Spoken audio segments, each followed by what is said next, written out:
I didn't hit record. That's what I pretty much figured. Welcome. Love that. I love that for everyone. Yeah, Let's go back to the bam, bam, bam. And we are singing.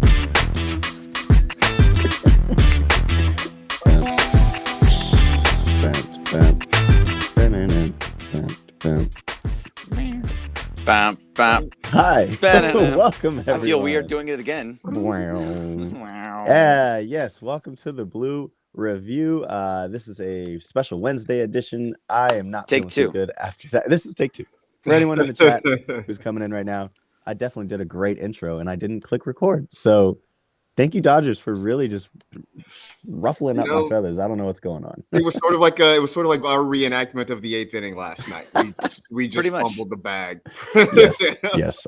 There was errors everywhere. I walked in at 8:29:29. We had to come up the second time. So yeah, there was errors all over the place. Only Marcus was the one. He was the only one that had no errors today.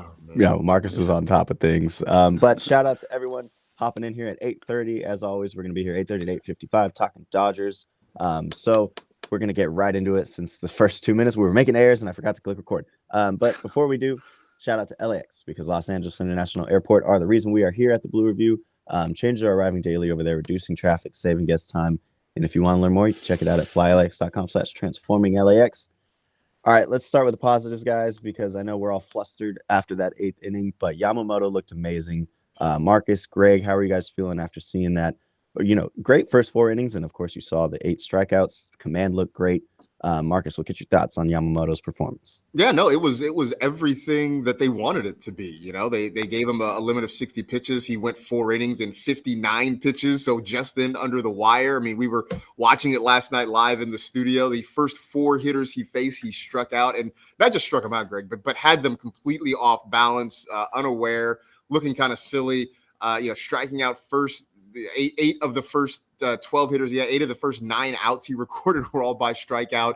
The curveball was filthy. He was dotting the fastball. It was like he never left, so that is really encouraging. What we said last night now, the big trick is how does he feel today? When he shows up at the ballpark, how is he feeling? Is he able to kind of get a little side work in? Is he going to be ready for the next turn? But, man, I don't know that you could have asked for more from that start than what we saw yesterday. I couldn't have asked for it. He was absolutely fantastic. It felt so good to see him on the mound again. And you mentioned everything that was happening. His curveball was amazing, all that stuff, the dotting of the fastball, all that stuff. He was just so good. And it felt good to see him actually strike out a bunch of guys. Nobody knew what was coming. He had everybody off balance.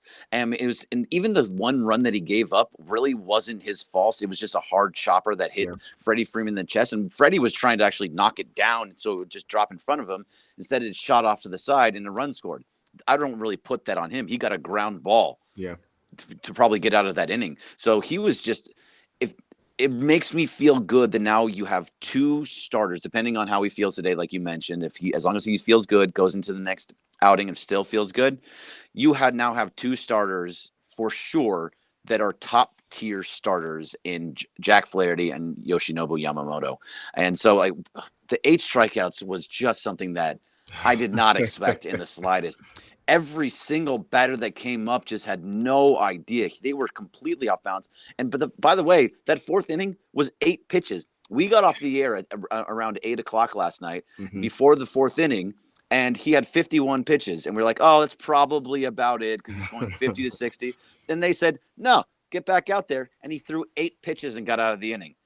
Perfect outing, almost perfect outing for Yoshinobu Yamamoto. Yeah, no, it was great. I mean, it honestly was refreshing to see him come back, to see him pitch so well. Catching the radio broadcast on the way home, they were talking about the fact that, you thought maybe he would sort of be a little tentative coming back, that he would maybe try to be very careful with hitters. That was not the case. He was aggressive from the very first pitch of the game, going after guys, getting chases, getting swings and misses.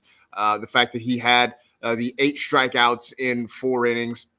Look, his season high, it was 9 strikeouts. That was in a 6-inning ball game. So, by the way, I'm looking at his game logs. This is the second time that he has tied up the Cubs because he did it back in early April where he went 5 innings, he struck out 8 and gave up 3 hits, no runs. So for whatever reason, he seems to know how to pitch to this Cubs lineup. The problem was not with Yoshinobu Yamamoto yesterday. The problem came elsewhere, namely that suddenly in the 8th inning, I don't know what happened, but the Dodgers decided to take skillets instead of gloves out to the field and just could not catch, could not throw. It was a disaster class for them defensively. We sit here and we talk about, and I know we have a bunch of times about how good they've made this defense and how great this defense have. It's just there's a couple little problems, like Max Muncy at third can be an issue sometimes, and Teoscar Hernandez is not the greatest left fielder, but he's a decent enough left fielder. He's not a bad one by any means, and everybody else is basically a Gold Glove defenseman. And then that happened in the 8th inning. It was just quicksand over and over again. 3 errors in 1 inning. That's just not something this team does. It was, Jasmeet, a terrible defensive performance. And Evan Phillips didn't help him out that much. He was still giving up hits, but he was still getting ground balls that should have been able to get outs, and he should have been able to get out of it. That was just a mess all the way around, and hopefully that's not a sign of things to come. That was just a one-time thing. Yeah. It hurts a little bit in the standings because of both the Padres and the Diamondbacks won. I'm not too worried about that, but that's not something that, as long as this is a one-time thing, it's like, okay, I can live with it. Yeah, and I'm sort of just chalking it up as they just had a bad inning. Yes. It hurts because here where they went into the inning with a 3-1 lead, it looked like they were hopefully going to close out a win, especially on a night when they faced a really good pitcher in Imanaga. They were able to scratch out 3 runs, 2 home runs by Tommy Edman. Like, who would have thunk it? And then 1 from Max Muncy. So to have it get away like that was heartbreaking. But I'm really just going to look at the sort of the body of work from this team defensively. It has been very good for the majority of the year. So I'm going to say that this was sort of just a one-off. Now, though, obviously they got to turn their attention to tonight, try to avoid the sweep because, there's the off day. They travel to Atlanta and then a really, really big 4-game series with the Braves. So, I'm not panicking. Like you said, disappointing because the 2 teams behind them, each one, still a decent cushion, 4.5 games over the Padres, 5 games over the Diamondbacks. So no reason yet for panic, just disappointment, I think is the way to describe it. Yes, very much so. And also I thought they still had a chance to win the game. And it wasn't even, despite the errors and everything I don't have my phone on me right now to look it up, but the center fielder for the Cubs Pete Crow Armstrong. My goodness. That guy is absolutely insane. Harvard Westlake. Went to Harvard Lake. Local kid, went to Harvard Westlake. His parents were in the show Heroes, if you've ever watched that show. Yeah. I'm pretty sure his mom was in Little Big League. He has a pretty, prolific family. But that guy, my God, every single time a ball was anywhere within 20 feet of him, 50 feet of him, he was running it down, stealing home runs. He stole that home run from Max Muncy. Yeah. I got a little bit of help from that stupid guy in the outfield with his hat.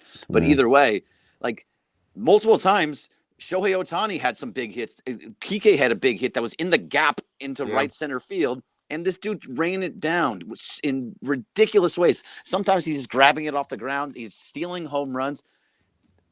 It was so incredibly impressive. If you remember earlier in the season, Marcus, Nico Horner did a ton of that stuff at second base over and over again, stealing runs, stealing hits. Now this guy does it. It was insane. Yeah, no, I do remember that first couple weeks of the season. I think we had the conversation on this show that, if you see a Gold Glove highlight for somebody at the end of the year, when they hand out the awards, it feels like, at least 50% of the highlights were going to be against the Dodgers because everybody was flashing the leather those first few weeks of the season. Even the Nationals. Right? That was as impressive a singular defensive performance as I can remember in a while. I mean, hats off to him. I don't know, maybe it was, being able to see the home folks, maybe, eat some of the old spots that he used to go to in high school. I have no idea what it was, but Pete Crow Armstrong was amazing defensively last night. Yeah, it was something that I've never seen. I don't want to say never, but it was one of the most impressive outings for a center fielder or a defenseman I've seen in quite some time. PCA, he was insane.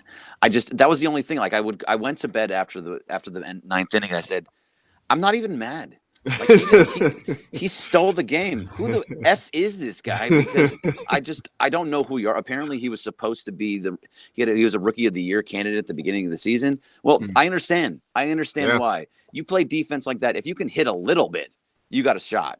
Like, my goodness. So I didn't feel too bad. I don't know.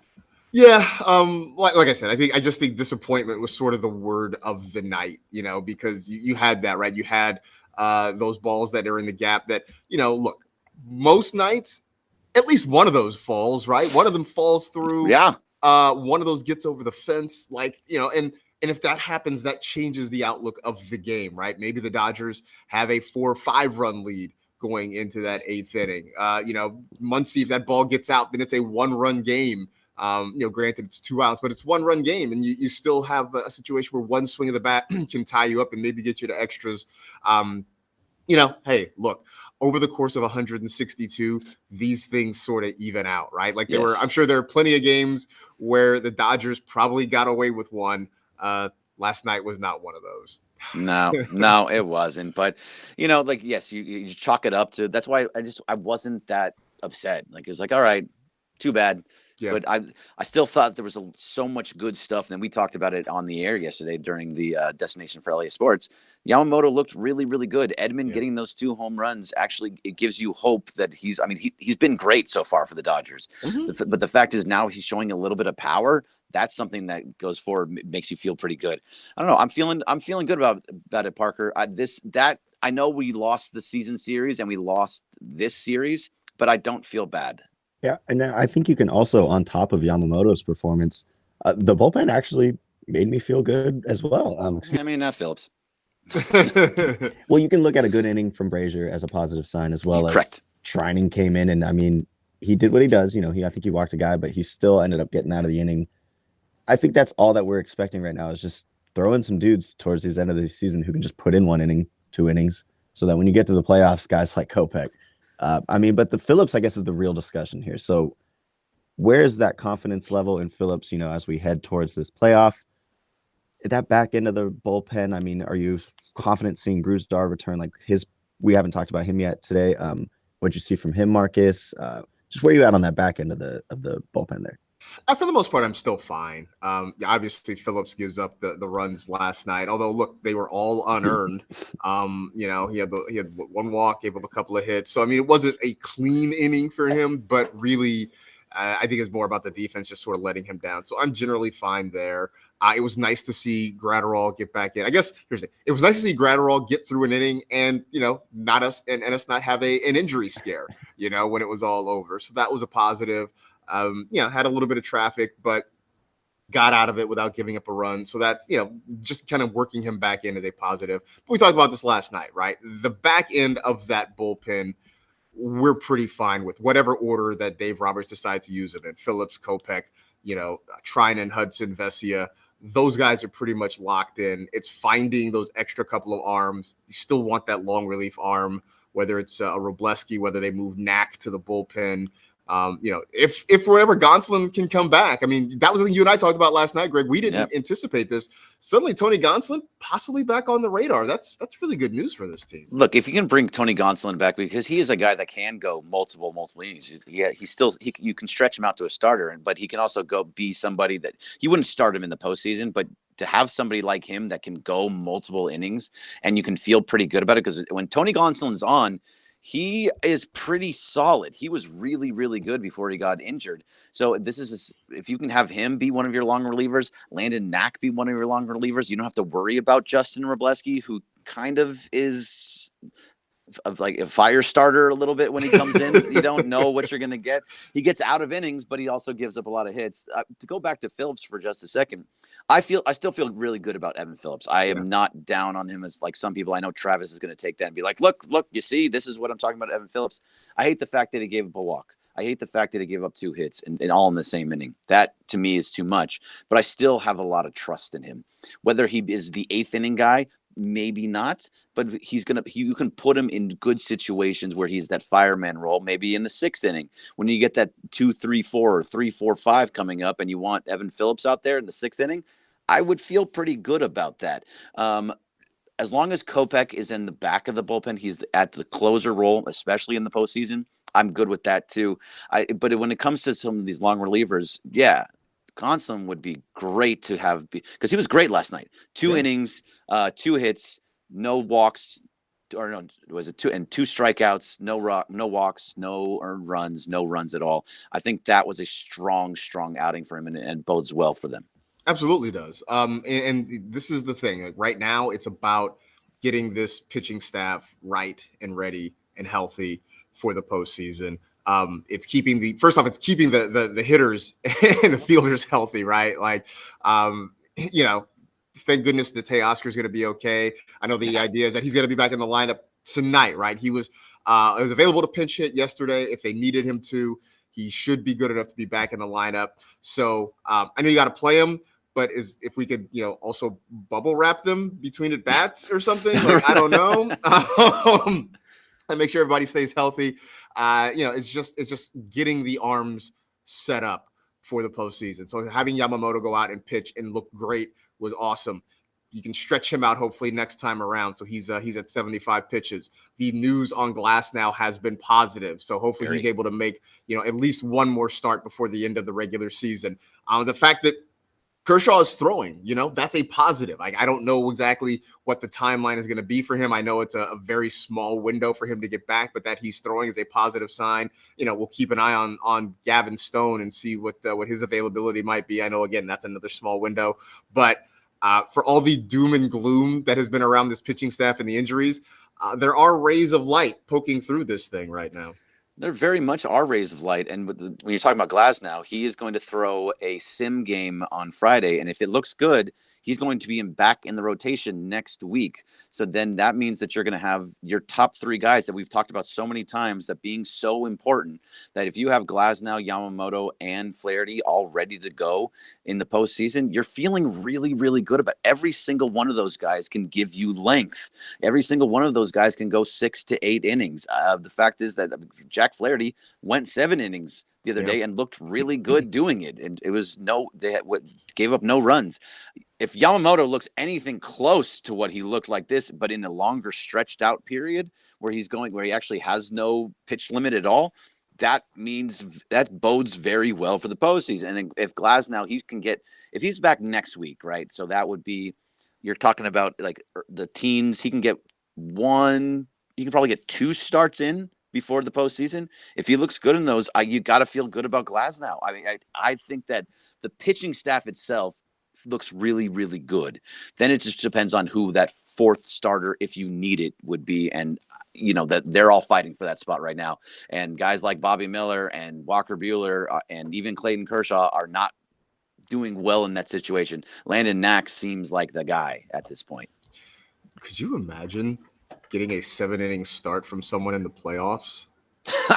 No. Right? I don't know what that looks like anymore. Like my heart fluttered just thinking about the idea of somebody giving the Dodgers a 7-inning start. Give me 6, at least 6. Don't go 1 2/3. That's all Seriously. I'm asking. Get through. I will take 6 innings in the play. I'm going back and looking at the disaster. I mean, look, the fact that Lance Lynn was the long guy at 2 2/3 innings. That was the long start they got in the playoffs. There was no reason he should have been in for 2 2/3 innings. Also, all he did was give up home runs. I think it was 4 home runs in 6 at bats. Yeah, it was brutal. That one was absolutely brutal. And if you go back the year before that, we would have openers, and we haven't had an actual starter. I feel like go longer than 5 innings since maybe the 2020 season. I don't know that for sure. I have to go back and look at every single playoff match, but I feel like we haven't actually had a long starter for 4 years. It's been a minute. Yeah, I'm let's see. I'm sitting here filibustering, just trying to work backwards and look at some of these box scores as we do this. They got 5 out of Tyler Anderson in that final game against the Padres in 2022. Great. There we go. 2022 was the last time someone went 5. Went 5. You're talking about 2 years since somebody went 5 innings in a playoff game. That's gross. Ridiculous. Yes, that's gross. Gross is the exact right word. Absolutely gross. So, but now then you have guys now that you're now expecting to do that, to go 5, to go 6. And if they do that, everything feels really good. I don't know. I think, is it Bobby Miller on the mound tonight? No, Ruben Flores. Bobby on the mound tonight is huge. We can't get swept. I mean, look, if they get swept, it sucks. Yeah. I don't know how you feel about it, but if it sucks, but it's not the end of the world. Either way, Bobby has to just show that he can have another start after this one, because he was bad. He was bad in his last outing. That is the thing I'm looking for. I just need some consistency, some good consistency out of Bobby Miller. We've gotten him consistently bad. We need some consistency on the positive side. I just need to see that his secondary pitches have some command. I need to see that he can have a clean inning, and that when he does get into traffic, that he can sort of work around it and not have a snowball effect. Obviously we want them to win every night, but I just need to see something from Bobby Miller that says, like you said, that he is worthy of another start down the stretch. We had a couple of those from Buehler before he had his blow up the other night. We need to see signs of life from Bobby Miller. That's all I'm looking for. Yeah, I just want to see something out of him, because it can't look anything like he did the other night. Because the other part, at least you have an off day tomorrow, right? I think, is it a 4-game set or 3-game set? It's a 4-game. It's a wraparound, so it goes through Monday, but it is an off day tomorrow. Yeah, what is the point of these wraparounds? But that's a whole nother conversation. But yeah, so you get an off day, so you can kind of use your bullpen a little bit more than you have to, because you have that off day tomorrow. But still, you don't want to. I need to see length out of Bobby Miller. Otherwise, that's got to be it for him, especially with Glasnow coming back. If he's bad tonight, back to AAA, on the IL, whatever it happens to be. But if he's bad tonight, we're done with Bobby Miller for the rest of the year, and I think that's upsetting. Hopefully, he can have a good outing and then build upon that to get closer to a playoff spot, which that probably doesn't make it anyway at this point. Yeah, I don't see any way you can trust him in a playoff setting. It is right now about trying to finish the rest of the season, see if he can stay at the big league level for the remainder of the season, and start working on next year. I mean, I think that's sort of the thing. I think for Bobby Miller, he is pitching for 2025 and beyond right now. Yeah, I see in the chat, by the way, before we get out of here, because we don't have much time, Parker, but someone is asking about where is it? It's Roy Estrada. Does Glasnow go to OKC soon? No, it seems like he's not going to OKC at all. He's going to have a sim game on Friday, and then he's going to be back in the rotation next week. Yeah, they trust their super $700 million type dollar players to not have to go to OKC, and they can ramp them up on the actual MLB against team. Real live hitters, and also it's so short amount of time he has to pitch against major league hitters. Exactly. So we hope the best for Glasnow in his potential return soon. And it was good to see Yamamoto getting back. The rotation looking healthy as we near the playoffs, and that is something that we've been clamoring all season. That's what we need. So thank you everyone for being in the chat. We appreciate all the active questions and everything. We'll be sure to keep on putting them on the screen and reacting to them every day at 8:30. So thank you, everyone. And thank you, Greg, Marcus, on behalf of LAX and everyone here at the Blue Review. Thank you for tuning in. We will be back mañana. So stay here because Travis and DeMarco are up next. We will catch you tomorrow as well. Let me go ahead and push this song. I can't find it. There it is.